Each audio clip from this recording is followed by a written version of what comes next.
രാധ ഞാൻ രാധ കണ്ണനെ മറക്കാത്ത രാധ. രാധ ഞാൻ രാധ കണ്ണനെ മറക്കാത്ത രാധ. വൃന്ദാവനം നീ മറന്നോ, മധുരയെ നീ മറന്നോ.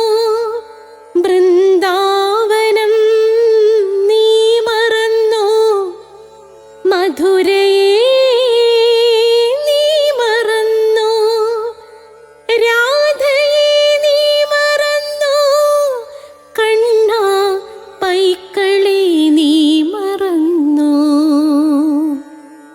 രാധയെ നീ മറന്നോ, കണ്ണാ പൈക്കളെ നീ മറന്നോ. രാധ രാധ രാധ രാധ മറന്നിട്ടും മറക്കാത്ത രാധ. മറന്നിട്ടും മറക്കാത്ത രാധ. രാധേ രാധേ രാധേ രാധേ മറന്നിട്ടും മറക്കാത്ത രാധ. മറന്നിട്ടും മറക്കാത്ത രാധ.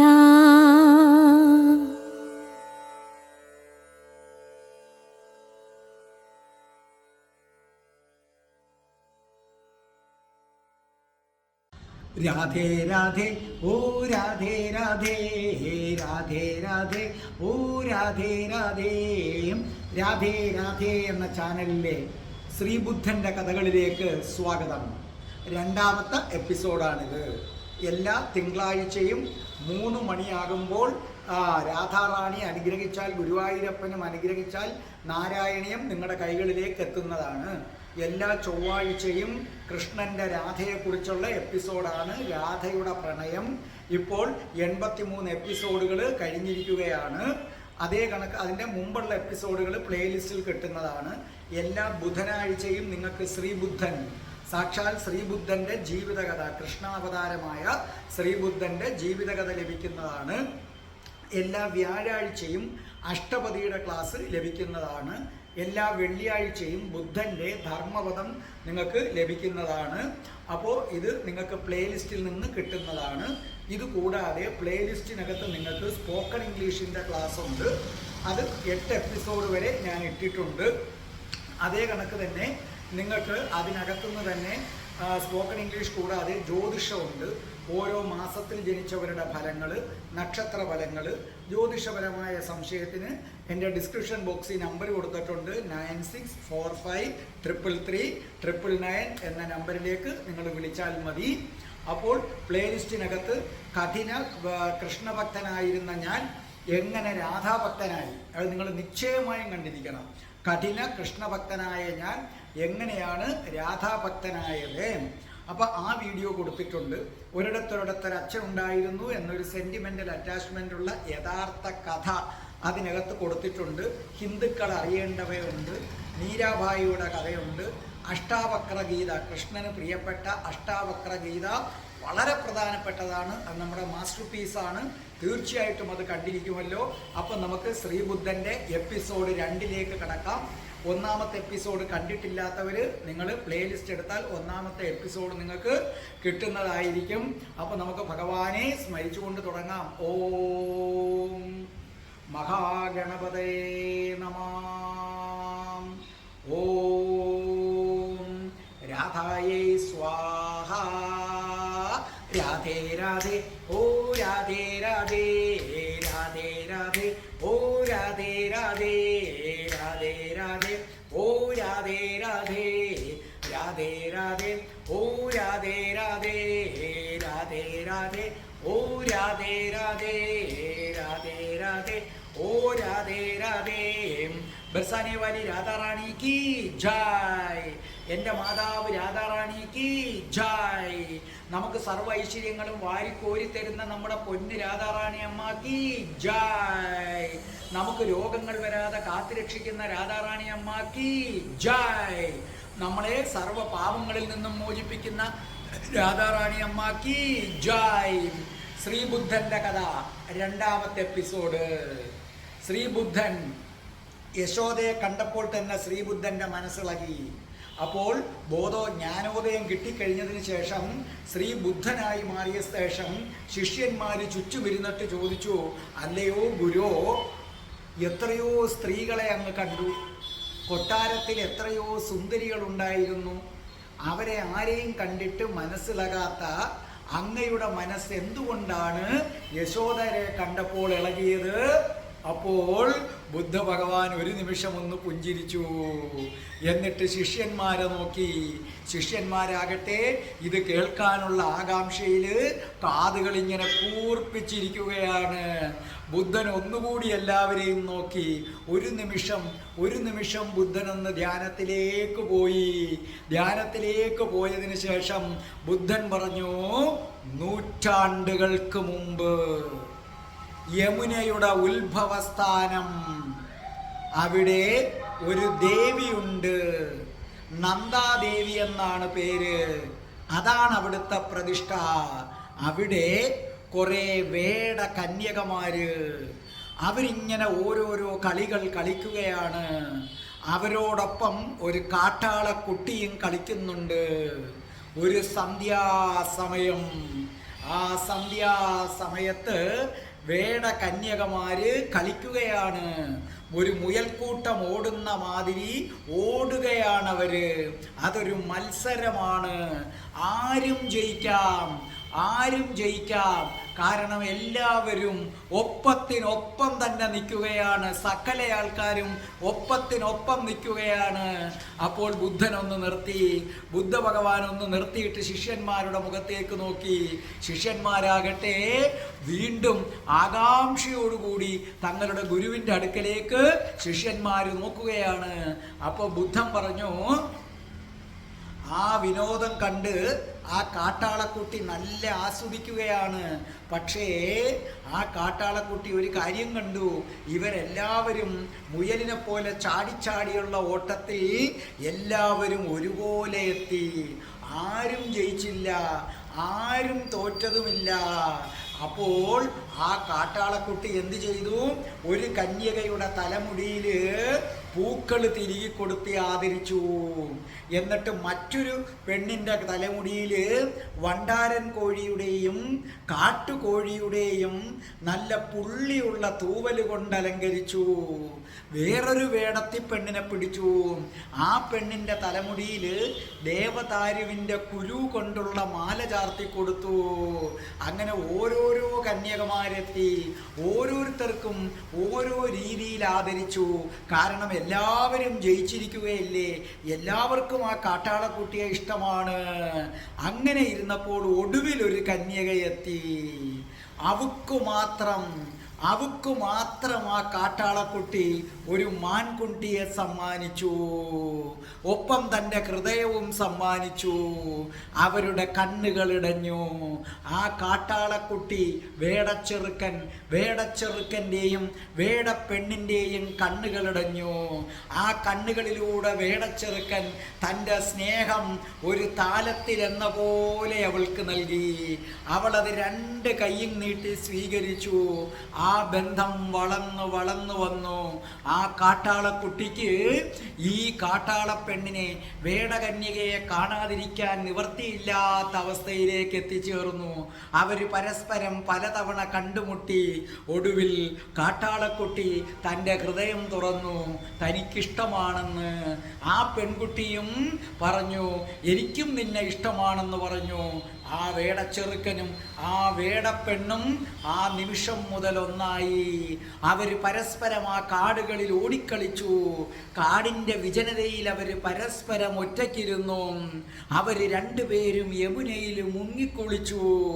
അവർ തോളോട് തോളൊരുമി നിന്ന് നന്ദാദേവിയോട് പ്രാർത്ഥിച്ചു, ഞങ്ങളുടെ ഈ സ്നേഹം നാൾക്ക് നാൾ വർദ്ധിക്കണേ, ജീവിത അവസാനം വരെ ഉണ്ടാകണേ, എല്ലാ ജന്മങ്ങളിലും ഞങ്ങൾ ഒന്നാകണേ. രണ്ടുപേരും പ്രാർത്ഥിച്ചു. ഇണപിരിയാതെയുള്ള ജീവിതം അവരാരംഭിക്കാൻ തുടങ്ങി. അതെ, ഒരു നിമിഷം പോലും രണ്ടുപേരും വേർപിരിഞ്ഞിരിക്കില്ലായിരുന്നു. രണ്ടുപേരും ആർത്തുല്ലസിച്ച് നടക്കുമായിരുന്നു. മറ്റു വേടകന്യകമാരിൽ നിന്ന് അവൾ പിന്മാറി. മറ്റു വേടകന്യകമാരുമായിട്ടുള്ള കൂട്ടിൽ നിന്ന് ആ കാട്ടാള ചെറുക്കനും പിന്മാറി. അവർ രണ്ടുപേരും യമുനയുടെ തീരത്ത് ഉല്ലസിച്ച് നടക്കുകയായിരുന്നു. അങ്ങനെ അവർ വിവാഹിതരായി കഴിഞ്ഞിട്ടും അവരുടെ സ്നേഹം വർദ്ധിച്ചു വന്നു. അവർ ഇണപിരിയാത്ത ജീവിതം. അതേ, ബുദ്ധൻ ഒന്ന് നിർത്തി. ശിഷ്യന്മാരിങ്ങനെ നോക്കിയിരിക്കുകയാണ്. ബുദ്ധൻ ശിഷ്യന്മാരെ നോക്കിയിട്ട് പറഞ്ഞു, മരണത്തിലും അവരൊന്നായിരുന്നു. ശിഷ്യന്മാർ അമ്പരന്ന് നോക്കി. അതെ, മരണത്തിലും ഒരേ സമയം, സെക്കൻഡുകൾ പോലും വ്യത്യാസമില്ലാതെ ഒരേ കണക്ക് അവർ ജീവിതം അവസാനിപ്പിച്ചു. അത്രയ്ക്ക് സ്നേഹമായിരുന്നു അത്. ബുദ്ധൻ വീണ്ടും അവരെ നോക്കി. ശിഷ്യന്മാരെല്ലാവരും ഹൃദയത്തുടിപ്പുകളുമായി ബുദ്ധനെ നോക്കി. ബുദ്ധൻ പറഞ്ഞു, ആ കാട്ടാളക്കുട്ടി, ആ വേടച്ചെറുക്കനാണ് ഇന്ന് നിങ്ങളുടെ മുന്നിലിരിക്കുന്ന ബുദ്ധൻ. അതിനു മുമ്പ് സിദ്ധാർത്ഥനായിട്ട് ജയിച്ചത്. മാൻകുട്ടിയും എൻ്റെ ഹൃദയവും രണ്ടും കൂടെ ഒരു വേടകന്യകയ്ക്ക് ഞാൻ കൊടുത്തിരുന്നു. ആ വേടകന്യകയാണ് യശോധര. എല്ലാവരും ബുദ്ധഭഗവാനെ അത്ഭുതത്തോടു കൂടി നോക്കി. എന്നിട്ട് ബുദ്ധഭഗവാൻ പറഞ്ഞു, ഒരു കാര്യവും കൂടി ഞാൻ നിങ്ങളോട് പറയട്ടെ. അവരെല്ലാം നോക്കി. പറയൂ എന്നർത്ഥത്തിൽ നോക്കി. ബുദ്ധഭഗവാൻ പറഞ്ഞു, അതിനുശേഷം ആ ജന്മം, വേടനും വേടത്തിയുമായുള്ള ജന്മം, അതായിരുന്നു ഞങ്ങളുടെ ആദ്യത്തെ കണ്ടുമുട്ടല്ല ജന്മം. ഞങ്ങളുടെ ആദ്യത്തെ ജന്മം അതായിരുന്നു. അതിനുശേഷം നിരവധി ജന്മങ്ങൾ പിന്നിട്ടു. കാലചക്രത്തിൻ്റെ ആ ഭ്രമണത്തിൽ എല്ലാ ജന്മങ്ങളിലും ഞങ്ങളൊന്നായിരുന്നു. എല്ലാ ജന്മത്തും അവൾ തന്നെയായിരുന്നു എൻ്റെ ഭാര്യ. ഞാൻ മുക്കുവനായി ജനിക്കുമ്പോൾ അവർ മുക്കുവത്തിയായി ജനിക്കും. ഞാൻ ആൺമൃഗമായി ജനിക്കുമ്പോൾ അവൾ പെൺമൃഗമായി ജനിക്കുമായിരുന്നു. അവൾ ആ നിമിഷം തൊട്ട് എന്നിൽ നിന്ന് ഇണ പിരിഞ്ഞിട്ടില്ല. അതെ, അതിൻ്റെ ചലനമാണ് അവളെ കണ്ടപ്പോൾ എൻ്റെ മനസ്സിളകിയത്. പക്ഷെ അതുപോലും എനിക്ക് മനസ്സിലായത് ജ്ഞാനോദയം കിട്ടിയപ്പോൾ മാത്രമാണ്.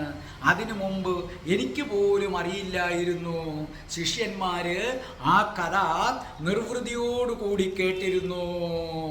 അതേ, ബുദ്ധഭഗവാന്റെ എല്ലാ ജന്മങ്ങളിലും യശോധരയായിരുന്നു ഭാര്യയായി വന്നിരുന്നത്. നിങ്ങൾ ഓർമ്മിക്കുക, ഈ സുഹൃത്തുക്കൾ എല്ലാ ജന്മത്തും ഒരേ കണക്ക് വരില്ല. മാതാപിതാക്കൾ ഒരേ ജന്മത്ത് വരില്ല. നിങ്ങൾ അങ്ങനെ കരുതും, ഇതും കഴിഞ്ഞ ജന്മത്തിൻ്റെ അച്ഛനായിരുന്നു, കഴിഞ്ഞ ജന്മത്തിൻ്റെ അമ്മയായിരുന്നു. ഇല്ല, കഴിഞ്ഞ ജന്മത്തെ സുഹൃത്തായിരുന്നു. അത്രമേൽ തീവ്രമായി പ്രണയിക്കുന്നവർക്ക് മാത്രമേ കഴിഞ്ഞ ജന്മത്തിലെ പ്രണയിനി അല്ലെങ്കിൽ ഭാര്യയെ കണ്ടുമുട്ടാൻ പറ്റൂ. വേറൊന്നും അങ്ങനെ വരാറേയില്ല. വളരെ അപൂർവങ്ങളിൽ അപൂർവമാണ്. ഇനി നമുക്ക് വീണ്ടും സിദ്ധാർത്ഥനിലേക്ക് മടങ്ങി വരാം. നമ്മൾ കഥ തുടങ്ങിയതേ ഉള്ളൂ. സിദ്ധാർത്ഥനിലേക്ക് തന്നെ നമുക്ക് തിരിച്ചു വരാം. അപ്പോൾ യശോധരയെ കണ്ടതോടുകൂടി സിദ്ധാർത്ഥന്റെ മനസ്സിളകി. അതെല്ലാവരും കണ്ടു. കണ്ടു. മന്ത്രിമാർക്ക് വലിയ സന്തോഷമായി. കാരണം സിദ്ധാർത്ഥന്റെ മനസ്സിളക്കാൻ രാജകൊട്ടാരത്തില് അതീവ സുന്ദരിമാരെ നിയമിച്ചിട്ടും ഒരു സുന്ദരി പെണ്ണിനെ പോലും ബുദ്ധ ഭഗവാൻ നോക്കത്തത് പോലുമില്ലായിരുന്നു. അങ്ങനെയുള്ള ബുദ്ധൻ അന്ന് സിദ്ധാർത്ഥനാണ്. അങ്ങനെയുള്ള സിദ്ധാർത്ഥന് മനസ്സിളക്കാൻ ഒരു പെൺകുട്ടിക്ക് കഴിഞ്ഞിരിക്കുന്നു. മന്ത്രിമാര് മഹാരാജാവിനെ സമീപിച്ചിട്ട് പറഞ്ഞു, മഹാരാജാവേ, ബുദ്ധന്റെ മനസ്സ്, സിദ്ധാർത്ഥന്റെ മനസ്സിളകിയിരിക്കുന്നു. അവളുടെ പേര് യശോധര, സുപ്രബുദ്ധന്റെ മകളാണവൾ. രാജാവിന് എന്തെന്നില്ലാത്ത സന്തോഷമായി. രാജാവ് പറഞ്ഞു, എനിക്ക് തൃപ്തിയായി. എൻ്റെ മകൻ സന്യാസം സ്വീകരിക്കുമെന്ന് ഞാൻ ഭയന്നിരുന്നേത്. ആരവിടെ? സുപ്രബുദ്ധന്റെ വീട്ടിലേക്ക് പോകൂ. ആ പെൺകുട്ടിയെ രാജകുമാരനായ സിദ്ധാർത്ഥൻ വിവാഹം കഴിക്കാൻ ആഗ്രഹിക്കുന്നു എന്നറിയിക്കൂ. വിവാഹ ആലോചനയുമായി രാജകൊട്ടാരത്തിൽ നിന്ന് ദൂതന്മാര് പോയി. രാജകൊട്ടാരത്തിൽ നിന്നെത്തിയ ദൂതന്മാര് സുപ്രബുദ്ധന്റെ അടുക്കലെത്തി, യശോധരയുടെ വീട്ടിലെത്തി. യശോധരയുടെ പിതാവിന്റെ പേരാണ് സുപ്രബുദ്ധൻ. സുപ്രബുദ്ധൻ എല്ലാവരെയും ഇരുത്തിയിട്ട് ചോദിച്ചു, എന്താണ് മഹാരാജാവിന്റെ മന്ത്രിമാരുടെ ആഗമന ഉദ്ദേശം? അപ്പോൾ പറഞ്ഞു, നോക്കൂ, മഹാരാജാവിന്റെ പുത്രൻ, അടുത്ത കിരീട അവകാശിയായ സിദ്ധാർത്ഥൻ, ആ സിദ്ധാർത്ഥൻ യശോധരയെ വിവാഹം കഴിക്കാൻ ആഗ്രഹിക്കുന്നു. ഞങ്ങൾ വിവാഹ ആലോചനകളുമായിട്ടാണ് വന്നിരിക്കുന്നത്. അപ്പോൾ സുപ്രബുദ്ധൻ സന്തോഷം കൊണ്ട് തുള്ളിച്ചാടി ഉടനെ സമ്മതം മൂളുമെന്നാണ് മന്ത്രിമാർ കരുതിയത്. കാരണം സുപ്രബുദ്ധൻ ഒരു സാധാരണ പ്രജയാണ്. രാജകൊട്ടാരത്തിൽ നിന്നാണ് കല്യാണാലോചന വന്നിരിക്കുന്നത്. പക്ഷേ സുപ്രബുദ്ധൻ പറഞ്ഞത് മറിച്ചാണ്. അദ്ദേഹം പറഞ്ഞു, നോക്കൂ, ഞാൻ ശാക്യ നീതി അനുസരിച്ചാണ് ജീവിക്കുന്നത്. മഹാരാജാവിനോട് പറയണം, അകലെ നിന്നും അടുത്തു നിന്നും നിരവധി പേരാണ് എൻ്റെ മകളെ വിവാഹം കഴിക്കണമെന്ന ആഗ്രഹപ്രകാരം എത്തിയിരിക്കുന്നത്. അങ്ങയുടെ പുത്രനായ സിദ്ധാർത്ഥൻ അവരെക്കാളൊക്കെ മികച്ചതാണെന്ന് തെളിയിക്കണം. ശാക്യവംശത്തിൻ്റെ ആചാരപ്രകാരം ധനുർവിദ്യയിലും കുതിരപ്പന്തയത്തിലും വാൾപ്പയറ്റിലും അങ്ങനെ എല്ലാവിധ ആയുധ കലകളിലും അഗ്രഗണ്യനാണ്, അദ്വിതീയനാണെന്ന് തെളിയിക്കണം. അങ്ങനെയുള്ളവർക്ക് മാത്രമേ ശാക്യവംശത്തിൽ പിറന്ന പെണ്ണിനെ കൊടുക്കുകയുള്ളൂ. പക്ഷേ സുപ്രബുദ്ധൻ ഒരു നിമിഷം ഒന്ന് നിർത്തി. എന്നിട്ട് മന്ത്രിമാരുടെ മുഖത്തേക്ക് സുപ്രബുദ്ധൻ നോക്കി. മന്ത്രിമാരും ആകാംക്ഷയോടുകൂടി നോക്കി. സുപ്രബുദ്ധൻ പറഞ്ഞു, എനിക്ക് തോന്നുന്നില്ല ഒരു മുനികുമാരനെ പോലെ ജീവിക്കുന്ന, ഒരു രാജാവിൻ്റെ ആഡംബരം പോലും അണിയാൻ മടിക്കുന്ന സിദ്ധാർത്ഥ രാജകുമാരന് ഈ 3 പന്തയങ്ങളിലും ധനുർവിദ്യയിലും വാൾപ്പയറ്റിലും കുതിരസവാരിയിലും വിജയിക്കാൻ കഴിയുമെന്ന് എനിക്ക് തോന്നുന്നില്ല എന്ന് പറഞ്ഞു. മന്ത്രിമാര് തിരിച്ച് രാജകൊട്ടാരത്തിലെത്തി രാജാവിനെ വിവരമറിയിച്ചു. രാജാവിന് എന്തെന്നില്ലാത്ത പ്രയാസമായി പോയി. ഒന്നാമത്തെ കാര്യം, ഒരു ചക്രവർത്തിയുടെ, ഒരു മഹാരാജാവിൻ്റെ വിവാഹാലോചന ഒരു സാധാരണ പ്രജ നിരസിച്ചിരിക്കുന്നു. അതിന് നിബന്ധന വച്ചിരിക്കുന്നു. ഒരു ആത്മക്ഷതമേറ്റതുപോലെ തോന്നി രാജാവിന്. രണ്ടാമത്തെ കാര്യം സിദ്ധാർത്ഥന് ഇത്രയും സുന്ദരിയായ സ്ത്രീയെ ഭാര്യയായി കിട്ടില്ലല്ലോ. അവൻ്റെ മനസ്സിളക്കിയ പെണ്ണാണ്, ആ പെണ്ണിനെ കിട്ടുന്നില്ലല്ലോ എന്ന ഒരു ദുഃഖവുമുണ്ടായി. എന്ന് മാത്രവുമല്ല, അദ്ദേഹം വീണ്ടും ചിന്തിക്കുകയാണ്, ഈ മത്സരത്തിൽ പങ്കെടുക്കാൻ വേണ്ടി വന്നിരിക്കുന്നത് അനേകം മിടുക്കന്മാരാണ്. അക്കൂട്ടത്തിൽ മഹാരാജാവ് അല്പം ഭയപ്പെടുന്നത് ദേവദത്തനെയാണ്. ധനുർവിദ്യയിൽ ദേവദത്തനെ വെല്ലാൻ ആർക്കും കഴിയില്ല. രണ്ടാമത് അർജുനനാണ്. നമ്മുടെ മഹാഭാരതത്തിലെ അർജുനനല്ല, അർജുനനാണ്. അഗ്നിക്കുതിരയെപ്പോലും മെരുക്കുന്നവനാണ് അർജുനൻ. മൂന്നാമത്തത് നന്ദനാണ്. നന്ദനെ കുറിച്ച് ഒന്നാമത്തെ എപ്പിസോഡിൽ ഞാൻ പറഞ്ഞു. വാൾ പ്രയോഗത്തിൽ നന്ദനെ തോൽപ്പിക്കാൻ ആർക്കും കഴിയില്ല. ഇന്ന് വരെ ആരും തോൽപ്പിച്ചിട്ടില്ല. ഇവരോടൊക്കെ മത്സരിച്ച് ഒരു വള്ളിക്കുടിലിൽ സദാസമയവും ധ്യാനത്തിലിരിക്കുന്ന സിദ്ധാർത്ഥ രാജകുമാരന് ജയിക്കാൻ കഴിയുമോ? ആ സമയത്ത് സിദ്ധാർത്ഥ രാജകുമാരൻ മഹാരാജാവിന്റെ മുന്നിലേക്ക് വന്നിട്ട് പറഞ്ഞു, പിതാവേ, അങ്ങയെ ഞാൻ വണങ്ങുന്നു. അങ്ങയുടെ മുഖത്തെ വിഷമം എനിക്ക് മനസ്സിലാകും. കാര്യങ്ങളൊക്കെ ഞാൻ മനസ്സിലാക്കിയിട്ടുണ്ട്. പിതാശ്രീ, ഞാനും ധനുർവിദ്യയും വാൾപ്പയറ്റും കുതിരപ്പയറ്റുമൊക്കെ കുറെ ഞാനും പഠിച്ചിട്ടുണ്ട്. അങ്ങ് ഇന്ന് തന്നെ വിളംബരം ചെയ്യണം. അങ്ങയുടെ പുത്രൻ ധനുർവിദ്യയിലും അശ്വാരോഹണത്തിലും വാൾ പ്രയോഗത്തിലും ആരെയും നേരിടാൻ തയ്യാറാണെന്ന് വിളംബരം ചെയ്യണം. ഓരോ വ്യക്തികൾക്കും അറിയാവുന്ന ഓരോ വ്യക്തികൾക്കും സമീപിക്കാം. ഇന്നേക്ക് ഏഴാം ദിവസം എന്നെ ഈ വിദ്യയില് തോൽപ്പിക്കണം. അങ്ങനെ തോൽപ്പിക്കുന്നവർക്ക് യശോദരയെ സ്വന്തമാക്കാം. എന്നോടൊത്ത് മത്സരിക്കാൻ ആളുകളെ വെല്ലുവിളിച്ചുകൊണ്ടുള്ള വിളംബരം പുറപ്പെടുവിക്കൂ പിതാശ്രീ. അദ്ദേഹം അമ്പരന്ന് നോക്കി ബുദ്ധന്റെ മുഖത്തേക്ക്, ആ സിദ്ധാർത്ഥന്റെ മുഖത്തേക്ക്. അപ്പൊ സിദ്ധാർത്ഥൻ പറഞ്ഞു, പിതാശ്രീ, എന്തു വില കൊടുത്തും യശോദരയെ ഞാൻ സ്വന്തമാക്കും. യശോദര എന്റെയാണ്. അവൾക്ക് മറ്റാരും അവളെ സ്വീകരിക്കാൻ ഞാൻ അനുവദിക്കില്ല. വിളംബരം ചെയ്യൂ പിതാശ്രീ. ധനുർവിദ്യയിലും വാൾപ്പയറ്റിലും കുതിരസവാരിയിലും സിദ്ധാർത്ഥനെ തോൽപ്പിക്കാൻ ആരുമില്ല എന്ന് ഞാൻ തെളിയിച്ചു തരാം. ശുദ്ധോദനൻ അമ്പരന്ന് നോക്കുകയാണ്. എന്ത് മുനികുമാരനെ പോലിരുന്നവൻ അവൻ ഇപ്പൊ പറയുന്നു, ഒരു സ്ത്രീയുടെ മുഖത്ത് പോലും നോക്കാത്തവൻ അവൻ ഇപ്പൊ പറയുകയാണ് യശോദരയ്ക്ക് വേണ്ടി എന്തും ചെയ്യുമെന്ന്. അമ്പരന്ന് പോയെങ്കിലും അദ്ദേഹത്തിന് സന്തോഷമായി. വിളംബരം, രാജകൊട്ടാരം മുഴുവൻ വിളംബരം. ഇന്നേക്ക് 7 ദിവസത്തിനകം യശോദരയെ സ്വന്തമാക്കാൻ ആഗ്രഹിക്കുന്നവരാരാണെങ്കിലും അവര് സിദ്ധാർത്ഥ രാജകുമാരനോടൊപ്പം മത്സരിക്കണം. ആ മത്സരത്തിൽ ജയിക്കണം. ആ മത്സരത്തിൽ ആര് ജയിച്ചാലും യശോദരയെ അവർക്ക് വിവാഹം ചെയ്തു കൊടുക്കുന്നതാണ്. 7ാമത്തെ ദിവസം എത്തിക്കഴിഞ്ഞു. കൊട്ടാര മൈതാനത്ത് ജനങ്ങൾ തടിച്ചുകൂടി. കുഗ്രാമങ്ങളിൽ നിന്ന് പോലും ആളുകൾ വന്നു ചേർന്നു. വന്നു ചേർന്ന് കഴിഞ്ഞു. വിശിഷ്ടാതിഥികളെല്ലാം മുമ്പിലത്തെ നിരയിൽ ഇരുന്ന് കഴിഞ്ഞു.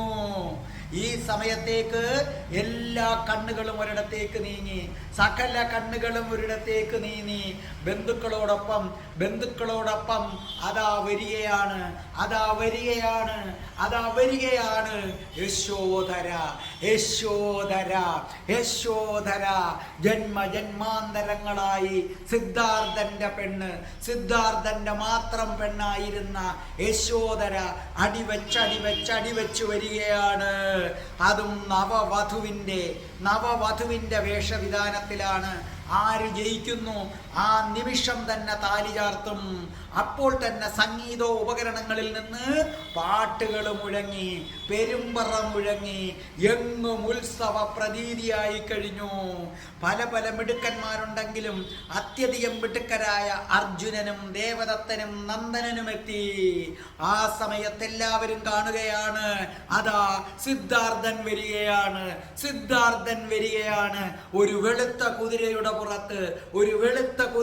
പുറത്ത് സിദ്ധാർത്ഥ രാജകുമാരൻ വരികയാണ്. ആ കുതിരയുടെ പേര് കാന്തകമെന്നാണ്. കാന്തകം എന്ന കുതിരയുടെ പുറത്ത് സിദ്ധാർത്ഥൻ എത്തിച്ചേർന്നു. യാതൊരുവിധ രാജകീയ ആഡംബരങ്ങളുമില്ല. സിദ്ധാർത്ഥൻ അങ്ങനെയാണ്.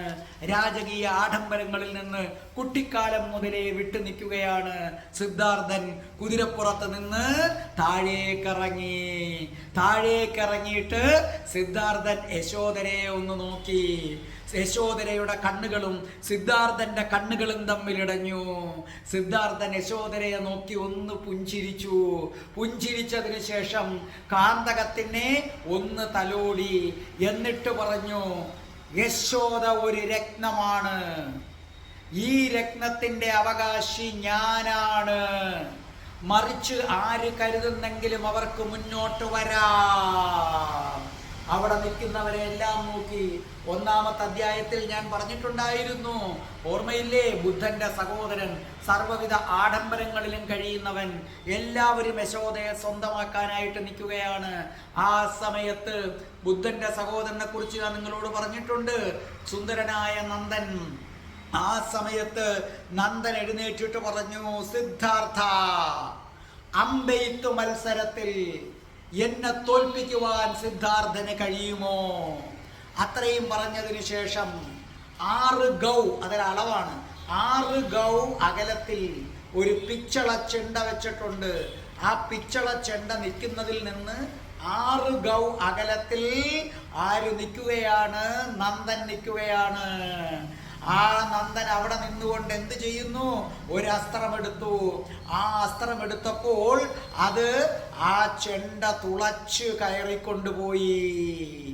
അപ്പോൾ എല്ലാവരും അമ്പരന്നു. അപ്പൊ അർജുനൻ മുന്നോട്ടേക്ക് വന്നിട്ട് പറഞ്ഞു, നന്ദൻ 6 ഗൗ അകലത്തിലേ നിന്നുള്ളൂ, ഞാനിതാ 8 ഗൗ അകലത്തിൽ നിൽക്കാൻ പോവുകയാണ്. അവിടെ നിന്നുകൊണ്ട് അസ്ത്രമെയ്തു. തനിക്കായി വെച്ചിട്ടുള്ള ആ പിച്ചള ചെണ്ടയെ തുരന്നു കൊണ്ടുപോയി. അപ്പോൾ ദേവദത്തൻ മുന്നോട്ട് വന്നിട്ട് പറഞ്ഞു, എനിക്കിത് ജയിച്ചേ പറ്റൂ, ഞാനിതാ 10 ഗൗ അകലത്തിൽ നിന്നുകൊണ്ട് ഇത് എയ്യാൻ പോവുകയാണ് എന്ന് പറഞ്ഞു.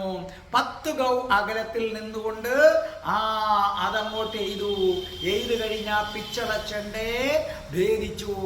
അപ്പോൾ സാക്ഷാൽ സിദ്ധാർത്ഥ രാജകുമാരൻ വന്നിട്ട് അവരെക്കാളും പിന്നിലേക്ക് നിന്നു, ഏറ്റവും പിന്നിലേക്ക് നിന്നു. ഏറ്റവും പിന്നിലേക്ക് നിന്നതിന് ശേഷം എന്ത് ചെയ്തു?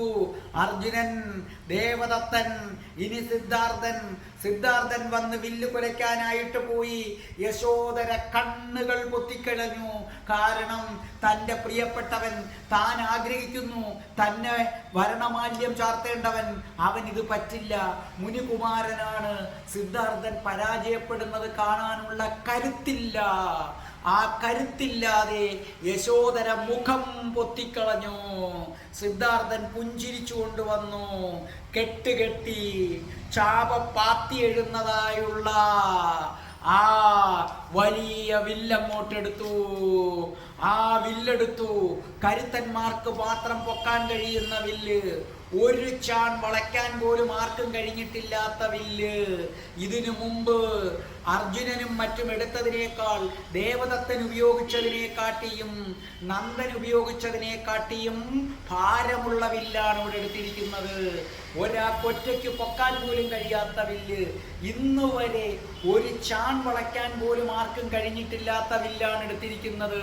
സിദ്ധാർത്ഥ രാജകുമാരൻ തങ്ങളെക്കാൾ ഭാരം കൂടിയ വില്ലെടുത്തിരിക്കുന്നത് കണ്ട് മറ്റുള്ളവർ അമ്പരന്നുപോയി. സിദ്ധാർത്ഥൻ വെള്ളി ഞാൻ കെട്ടിയ വില്ല് ഒന്ന് വളച്ചത് ഠപ്പെന്നൊരു ശബ്ദം, വില്ല് രണ്ടായിട്ടൊടിഞ്ഞുപോയി. ആ ഒടിഞ്ഞ ശബ്ദം കേട്ട് സകലരും ഞെട്ടി, മത്സരാർത്ഥികൾ വരെ ഞെട്ടി. അപ്പോൾ സിദ്ധാർത്ഥ രാജകുമാരൻ യശോദരയുടെ പിതാക്കന്മാരെടുത്ത്, പിതാവായ പ്രബുദ്ധന്റെ അടുത്തും മറ്റുള്ള ശാക്യന്മാരെടുത്തും പറഞ്ഞു, ഇത് വെറും കളിവില്ല്, ഒരു പ്രണയ പരീക്ഷയ്ക്ക് ചേർന്നതല്ല. ശാക്യപ്രഭുക്കളെ, നല്ല വില്ലൊന്നും സ്വന്തമായിട്ടില്ലേ നിങ്ങളുടെ കയ്യിൽ? കാരണം വിവാഹാഭ്യർത്ഥനയുമായി ചെന്നപ്പോൾ വള്ളിക്കുടിലിരിക്കുന്ന ഒരു മുനികുമാരനെ കൊണ്ട് ഇത് കഴിയില്ല എന്ന് പറഞ്ഞവരാണ് ശാക്യന്മാര്. അതുകൊണ്ടാണ് ബുദ്ധൻ പറഞ്ഞത്, അതവരുടെ ആത്മാഭിമാനത്തിൽ തൊട്ടു, അവർക്ക് മുറിവേറ്റു. അവര് പറഞ്ഞു, ഉണ്ട്, ഞങ്ങളുടെ ക്ഷേത്രത്തിലുണ്ട്. ആ വില്ലിന്റെ പേര് സിംഹഹനു കാർമുകം എന്നാണ്. സിംഹഹനു കാർമുകം. ഇന്നുവരെ ആ വില്ലിൽ ആരും ഞാൻ മുറുക്കിയിട്ടില്ല. അഥവാ മുറുക്കിയാൽ കുലയ്ക്കാനും കഴിയില്ല. കാരുരുക്കിൽ കടഞ്ഞെടുത്തതാണ് ആ വില്ല്. അതിൻ്റെ രണ്ടറ്റത്തും കാട്ടുപോത്തിന്റെ കൊമ്പ് വെച്ച് സ്വർണം പൂശിയിട്ടുണ്ട്. അപ്പോൾ സഹോദരനെ, അപ്പോൾ എന്തു ചെയ്തു? അവര് ഉത്തരവിൻ പ്രകാരം അനേകം ആൾക്കാര് ആ വില്ല് താങ്ങി എടുത്തു കൊണ്ടുവന്ന് വെച്ചു. യശോദര വിചാരിക്കുകയാണ്, ഇതെന്താണിത് സിദ്ധാർത്ഥൻ കാണിക്കുന്നത്, എന്താണ് കാണിക്കുന്നത്? ഈ വില്ല് ഇത് ആർക്കും കുലയ്ക്കാൻ സാധ്യമല്ല, ഇതിൽ സിദ്ധാർത്ഥൻ പരാജയപ്പെടും. സിദ്ധാർത്ഥൻ പുഞ്ചിരിയോടുകൂടി യശോദരയെ ഒന്നും കൂടെ നോക്കി. യശോദരയെ ഒന്നും കൂടെ നോക്കിയിട്ട് മത്സരാർത്ഥികളോട് പറഞ്ഞു, സഹോദരന്മാരെ, പുതിയ വില്ല് വന്നിരിക്കുന്നു. നിങ്ങൾ മിടുക്കന്മാരാണെങ്കിൽ ഈ വില്ല് കുലച്ച് നിങ്ങളുടെ ലക്ഷ്യം ഭേദിക്കൂ. ആദ്യമായിട്ട് നന്ദനെത്തി. നന്ദൻ അത് പൊക്കാൻ പോലും കഴിയുന്നില്ല, തോറ്റു പിന്മാറി. അർജുനനെത്തി. അർജുനൻ എത്ര ശ്രമിച്ചിട്ടും അത് ഉയർത്താൻ കഴിഞ്ഞില്ല, അർജുനനും മാറി നിന്നു. ദേവദത്തനെത്തി. ദേവദത്തൻ പഠിച്ച പടി 18 നോക്കിയിട്ടും കഴിയുന്നില്ല. അപ്പോൾ അന്നത്തെ കാലത്ത് അറിയപ്പെടുന്ന വില്ലാളി വീരന്മാരാണ് ഇവര്. അപ്പൊ യശോദര കരുതുകയാണ്, ഇവർക്കാർക്കും പറ്റാത്തത് എങ്ങനെയാണ് സിദ്ധാർത്ഥന് പറ്റുന്നത്? സിദ്ധാർത്ഥൻ പുഞ്ചിരിയോടുകൂടി നടന്നടുത്തു വന്നു. സിംഹഹനോ കാർമുഖം, അതിനെ പതുക്കെ കയ്യിൽ ഉയർത്തുന്നത് കണ്ട് യശോദര അന്തം വിട്ടുപോയി. വില്ലിന്റെ ഒരറ്റം നിലത്തൂന്നി, മറ്റേ അറ്റം പതുക്കെ വളച്ച് അറ്റത്തെ കൊഴായയിൽ മുഖപ്പിറക്കി അതിന്റെ ഞാണിങ്ങനെ വലിച്ചു കെട്ടി. ഞാണിന്റെ സംഗീതമൊന്ന് ശ്രദ്ധിച്ചു. അതിനുശേഷം ഒന്ന് പുഞ്ചിരിയോടുകൂടി സിദ്ധാർത്ഥൻ ആ വില്ലെടുത്തു. ആ വില്ല് കുലച്ചു.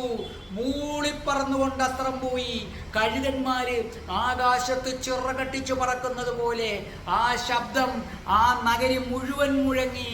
ഉത്സവത്തിന് വരാത്തവര് പോലും ചാടി എണീറ്റു. എന്താണ് ഈ ശബ്ദം, എന്താണ് ഈ ശബ്ദം? അവർക്ക് മനസ്സിലായി, സിംഹകന് കാർമുഖം എന്ന വില്ല് സിദ്ധാർത്ഥൻ കുലച്ചിരിക്കുന്നു, സിദ്ധാർത്ഥൻ കുലച്ചിരിക്കുന്നു. ആ വില്ലിലെ അസ്ത്രം വന്ന് ചെണ്ട തുളച്ച് ആകാശത്തിന്റെ അനന്തതയിലേക്ക് പോയി. ജനങ്ങൾ ആർത്തു വിളിച്ചു, ഞങ്ങളുടെ തമ്പുരാൻ ജയിച്ചേ, ഞങ്ങളുടെ തമ്പുരാൻ ജയിച്ചേ, ഞങ്ങളുടെ തമ്പുരാൻ ജയിച്ചേ. ദേവദത്തനും കൂട്ടരും ഒന്ന് നിരാശരായി. ആദ്യത്തെ മത്സരത്തിൽ അവർ തോറ്റുപോയിരിക്കുന്നു. അപ്പോൾ ദേവദത്തൻ മുന്നോട്ട് വന്ന് പറഞ്ഞു, സിദ്ധാർത്ഥ, നമുക്ക് വാൾപ്പയറ്റു മത്സരത്തിലേക്ക് ഏർപ്പെടാം. ആദ്യമായിട്ട് ദേവദത്തൻ വന്നു. തൻ്റെ വാളെടുത്തിട്ട് 6 അങ്കുലം വണ്ണമുള്ള ഒരു പനയിലേക്ക് ഒറ്റവെട്ട്. ആ ഒറ്റവെട്ടിൽ തന്നെ പന ഒടിഞ്ഞു വീണു, 2ആയിട്ട് മുറിഞ്ഞു വീണു. അപ്പോൾ ഉടൻ തന്നെ നന്ദനെത്തി. നീ 6 അങ്കുലം വണ്ണമുള്ളതാണ് മുറിച്ചതെങ്കിൽ ഞാൻ 9 അങ്കുലം വണ്ണമുള്ളത് മുറിക്കാൻ പോവുകയാണെന്ന് പറഞ്ഞു. ആ വാളെടുത്ത് ഒരൊറ്റ വെട്ട് 9 അങ്കുലം വണ്ണമുള്ള പന 2ആയി വീണു. അടുത്തത് അർജുനനായിരുന്നു. അർജുനൻ 10 അങ്കുലം വണ്ണമുള്ള പന ഒറ്റ വെട്ടിന് 2ആയിട്ട് മുറിച്ചു. അടുത്തത് സിദ്ധാർത്ഥനാണ്. സിദ്ധാർത്ഥൻ 10ൽ കൂടുതൽ അങ്കുലം വണ്ണമുള്ള പന, ആ പനയുടെ ചുവട്ടിലേക്ക് ചെന്നു. 2 പന ചേർന്ന് നിൽക്കുകയാണ്. സിദ്ധാർത്ഥൻ തൻ്റെ വാളെടുത്ത് ലക്ഷ്യം വെച്ചു. യശോദര ഉത്കണ്ഠയോടുകൂടി നോക്കി. സിദ്ധാർത്ഥൻ ആഞ്ഞു വീശി. ഒറ്റ വെട്ടിന് 2 പന. ആ 2 പനയും മുറിച്ചുകൊണ്ട് വാളിപ്പറം വന്നു. പക്ഷേ തടിക്കുള്ളിൽ കൂടി മറുവശം വാള് കടന്നിട്ടും മരം വീണില്ല. അപ്പോൾ നന്ദൻ പറഞ്ഞു, സിദ്ധാർത്ഥൻ തോറ്റിരിക്കുന്നു. ആ വെട്ടിൽ സിദ്ധാർത്ഥന്റെ വാൾത്തല ഞണങ്ങി, ഒരു പന പോലും താഴെ വീണില്ല. യശോദര വിറച്ചുപോയി. സിദ്ധാർത്ഥൻ തനിക്ക് നഷ്ടപ്പെടുകയാണ്. ഈ സമയത്ത് എന്ത് സംഭവിച്ചു എന്നറിയില്ല. മഹാരാജാവും സ്തംഭിച്ചിരിക്കുന്നു, മന്ത്രിമാരും സ്തംഭിച്ചിരിക്കുന്നു, അവിടുത്തെ മറ്റ് രാജാക്കന്മാരും അവിടെ കൂടിയിരിക്കുന്ന പ്രജകളും അന്തം വിട്ട് നിൽക്കുകയാണ്. അവരെല്ലാം നോക്കുമ്പോൾ ആ പന മുറിച്ചു വാളിപ്പുറം വന്നു. പക്ഷേ പന താഴെ വീണിട്ടില്ല. ഈ സമയത്ത് ആകാശത്ത് നിന്ന് ദേവതമാരെല്ലാവരും കൂടെ ഒന്നിച്ചു വന്നു. ഒന്നിച്ചു വന്നിട്ട് അവർ തെക്ക് നിന്ന് വടക്കോട്ട് ശക്തമായിട്ട് ഊതി. അതൊരു കൊടുങ്കാറ്റായി മാറി അതാ മരത്തിൽ വന്ന് തട്ടി. അപ്പോൾ നന്ദൻ ആർത്തു വിളിക്കുകയായിരുന്നു, സിദ്ധാർത്ഥൻ തോറ്റേ. ആ വാചകം മുഴുമിപ്പിക്കുന്നതിന് മുമ്പ് 2 പനകളും ഒന്നിച്ചു വീണു. പ്രജകൾ ആർത്തു വിളിച്ചു, ഞങ്ങളുടെ തമ്പുരാൻ ജയിച്ചേ, സിദ്ധാർത്ഥ രാജകുമാരൻ വിജയിച്ചേ. അപ്പോൾ മന്ത്രിമാര് പറഞ്ഞു, മത്സരത്തിന്റെ 3-ാം ഘട്ടം കുതിരപ്പന്തയം. കുതിര മൈതാനത്തിന് 3 വലത്ത് വയ്ക്കണം. അതെ, ദേവദത്തനും അർജുനനും നന്ദനും ബുദ്ധനും കുതിരപ്പുറത്ത് കയറി. അതാ കുതിര കുതിച്ചു പായാൻ തുടങ്ങി. മൈതാനത്തിന് കുതിച്ചു പായാൻ തുടങ്ങി. ആദ്യമാക്കെ ദേവദത്തനായിരുന്നു മുന്നില്, അതിന്റെ പിന്നിലാണ് അർജുനൻ, പിന്നിലായിട്ടാണ് ബുദ്ധൻ. യശോദര വീണ്ടും വിറച്ചു, യശോദരയ്ക്ക് സങ്കടം വന്നു. അതെ, 1-ാമത്തെ റൗണ്ട് കഴിഞ്ഞതോടുകൂടി തന്നെ ബുദ്ധന്റെ കുതിര മുന്നിലേക്ക് കയറാൻ തുടങ്ങുകയാണ്. 2-ാം റൗണ്ട് കഴിഞ്ഞതോടുകൂടി ബുദ്ധന്റെ കുതിര ദേവദത്തന്റെ കുതിരയേക്കാൾ മുന്നിൽ കയറി. അതെ കുതിക്കുകയാണ്. ഒടുവിൽ 20 കുന്തപ്പാട് മുന്നേ സിദ്ധാർത്ഥൻ 1-ാം സ്ഥാനത്തെത്തിക്കഴിഞ്ഞു. ജനങ്ങൾ ആർത്തു വിളിച്ചു. അപ്പൊ നന്ദന് സഹിച്ചില്ല. ഞാൻ ആദ്യമേ പറഞ്ഞു കഴിഞ്ഞ എപ്പിസോഡിലെ, നന്ദൻ ആഡംബരത്തിന്റെ പ്രതീകമാണവൻ. അവൻ പറഞ്ഞു, കാന്തകത്തെപ്പോലൊരു കുതിരയുണ്ടെങ്കിൽ ഞങ്ങളും ജയിക്കും. നടന്ന് ശീലിക്കാത്ത ഒരു പുതിയ കുതിരയെ കൊണ്ടുവരൂ. അതിന്റെ പുറത്ത് സിദ്ധാർത്ഥൻ കയറുന്നത് നമുക്കൊന്ന് കാണാമല്ലോ. ഇത് കാന്തകമായതുകൊണ്ട് മാത്രമാണ് ജയിച്ചത്, അതുകൊണ്ട് ഇത് അംഗീകരിക്കാൻ സാധ്യമല്ല. കുതിരയുടെ മുഖ്യ പരിശീലകര് ലായത്തിൽ ചെന്ന് ഇതുവരെ പരിശീലനം കൊടുക്കാത്ത ഒരു കറുത്ത കുതിരയെ കൊണ്ടുവന്നു. കുതിരയെ കണ്ടപ്പോ തന്നെ ആളുകൾ ഞെട്ടിപ്പോയി. ഭയങ്കരങ്ങളായ കണ്ണുകള്, വലിയ മൂക്ക്, അലസമായ കുഞ്ചിരോമം, അതിന്റെ പുറത്ത് ജീനി ഇതുവരെ കെട്ടിയിട്ടില്ല. ആ കുതിരയ്ക്ക് ഇന്നുവരെ ലാടം തറച്ചിട്ടില്ല. ആരും സവാരി ചെയ്തിട്ടില്ലാത്ത കുതിര 3 ചങ്ങലയിട്ട് പൂട്ടി മൈതാനത്ത് കൊണ്ടുവന്നു വെച്ചു. ആദ്യം നന്ദൻ ചെന്ന് അതിന്റെ പുറത്തേക്ക് ചാടിക്കയറിയതും കുതിര ഒന്നാഞ്ഞു കുടഞ്ഞു. നന്ദൻ തെറിച്ച് ദൂരെ പോയി വീണു. അത് കഴിഞ്ഞ് ദേവദത്തൻ കയറിയപ്പോഴും കുതിര ഒന്ന് ആഞ്ഞു കുടഞ്ഞു. ദേവദത്തൻ തെറിച്ചു പോയി വീണു. ഒടുവിൽ അർജുനൻ കയറി. അർജുനനാകട്ടെ അഗ്നി കുതിരയെ പോലും മെരുക്കുന്നവനാണ്. അർജുനൻ അത്ര പെട്ടെന്ന് പിടിവിട്ടില്ല. ചങ്ങലക്കെട്ട് വിടിവിച്ചു. ചാട്ടവാറുകൊണ്ട് കറും ചണ്ണയ്ക്കൊരട്ടി കൊടുത്തു. കുതിരയുടെ കടിഞ്ഞാൻ വെട്ടിച്ച് അതിൻ്റെ താഴേക്ക് കുനിപ്പിച്ചു. കുതിര ഒന്ന് എടഞ്ഞു. പക്ഷേ അർജുനൻ കുതിരയെ പകുതി മെരുക്കി ഒരു വലത്ത് പൂർത്തിയാക്കിയപ്പോൾ കുതിര അർജുനന്റെ കാലിൽ കടിച്ച് തൂക്കിയെടുത്ത് നിലത്തെറിഞ്ഞു. എന്നിട്ട് ചവിട്ടി കൊല്ലാനായിട്ട് ശ്രമിച്ചു. അർജുനൻ മരണത്തെ മുഖാമുഖം കണ്ടു. പെട്ടെന്ന് അശ്വരക്ഷകർ ഓടിച്ചെന്ന് അർജുനനെ രക്ഷിച്ചു. പ്രജകൾ ഒന്നടങ്കം പറഞ്ഞു, ഞങ്ങളുടെ സിദ്ധാർത്ഥ രാജകുമാരൻ ഈ കുതിരയെ മെരുക്കാൻ പോകണ്ട. സിദ്ധാർത്ഥ രാജകുമാരൻ ഇതിലേക്ക് പോകരുത്. ഇത് ഭയങ്കരമായ ഒരു ജന്തുവാണ്.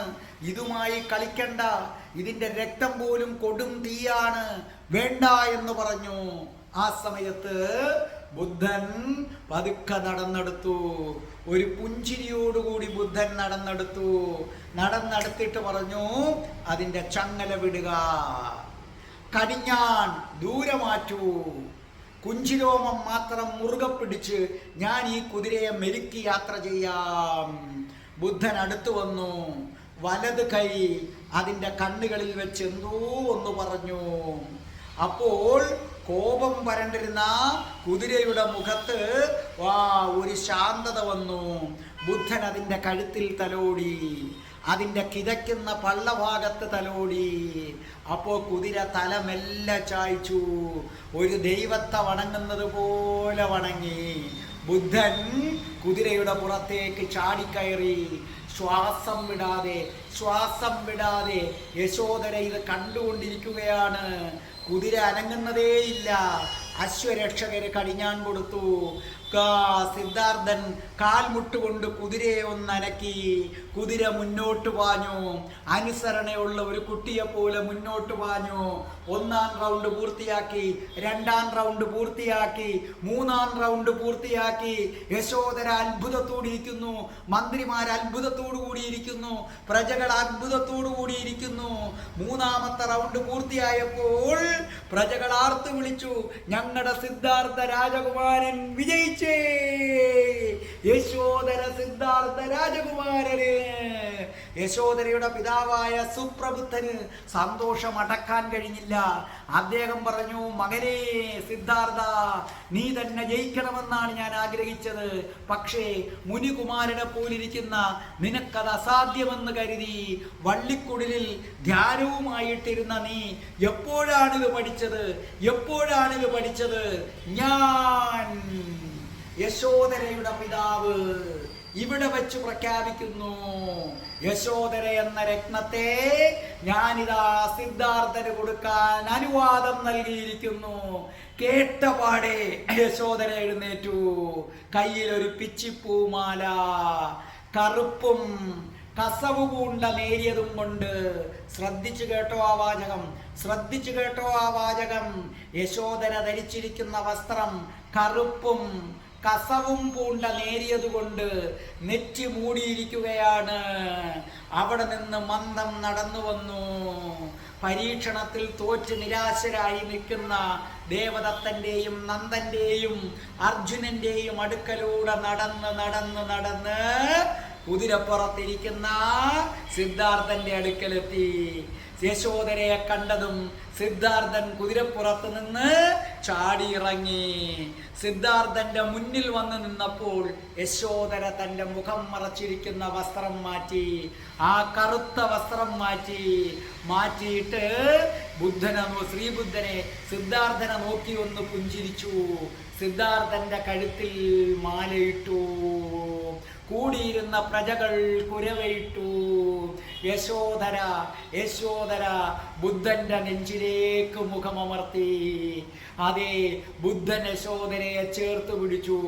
യശോദര പെട്ടെന്ന് ആ സിദ്ധാർത്ഥന്റെ കാല് തൊട്ട് വണങ്ങിയിട്ട് പറഞ്ഞു, ഭഗവാനേ, ഞാൻ അങ്ങയുടെ സ്വന്തമാകുന്നു. ഞാൻ എൻ്റെ മനസ്സും ശരീരവും അങ്ങേക്ക് സമർപ്പിച്ചിരിക്കുന്നു. ഇന്നു മുതൽ എന്നെ അങ്ങ് നോക്കിക്കൊള്ളുക. രാജപുത്ര, ഞാൻ അങ്ങയെ വണങ്ങുന്നു, ഞാൻ അങ്ങയെ സ്നേഹിക്കുന്നു. ഈ നിമിഷം മുതൽ യശോദര അങ്ങേക്കുള്ളതാണ്. എന്നെ സംരക്ഷിക്കണേ, എന്നെ സ്നേഹിക്കണേ എന്ന് പറഞ്ഞു. ബുദ്ധൻ ഒരിക്കൽ കൂടി അവരെ ചേർത്ത് വെച്ചു. അതെ, അവരുടെ ഹൃദയതാളങ്ങൾ ഒന്നായി, അവരുടെ ശ്വാസങ്ങൾ ഒന്നായി. അവര് കൈയോട് കൈകൾ കോർത്തിട്ട് ആ കറുത്ത കസവ് പടം തൻ്റെ മുഖത്ത് നിന്ന് പൂർണ്ണമായും നീക്കി.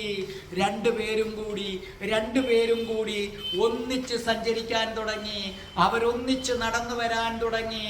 പെരുമ്പറ മുഴങ്ങി, മരങ്ങള് പുഷ്പവൃഷ്ടി നടത്തി. ദേവതമാർ ആകാശത്ത് നിന്ന് പൂക്കൾ വാരിച്ചൊരിഞ്ഞു. യശോദര അണിഞ്ഞിരുന്ന കറുത്ത കസവ് പടത്തിൽ, യശോദര അണിഞ്ഞിരുന്ന കറുത്ത, ആ വാചകം ശ്രദ്ധിച്ചോളണം, യശോദര അണിഞ്ഞിരുന്ന കറുത്ത കസവ് പടത്തിൽ പൂക്കൾ മുത്തുപതിച്ചു. അവര് രണ്ടുപേരും മന്ദം നടന്നു.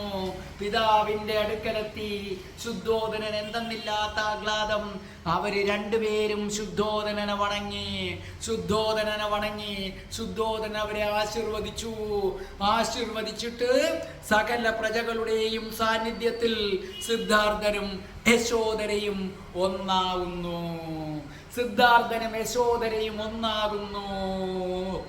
യശോദരെ സിദ്ധാർത്ഥന് ലഭിച്ചിരിക്കുന്നു. സിദ്ധാർത്ഥൻ യശോദരയുടെ കണ്ണുകളിൽ വീണ്ടും നോക്കി. യശോദര പ്രളയത്തോടെ നോക്കി. സിദ്ധാർത്ഥൻ ആ താടി പിടിച്ചുയർത്തി. അപ്പോൾ യശോദര ആ ആൾക്കൂട്ടത്തിന്റെ മുന്നിൽ വെച്ച് തന്നെ തൻ്റെ ഇടത്തോടുകൂടി ബുദ്ധന്റെ നെഞ്ചിലേക്ക്, സിദ്ധാർത്ഥന്റെ നെഞ്ചിലേക്ക് ചാഞ്ഞു. സിദ്ധാർത്ഥൻ ചേർത്ത് വെച്ചു.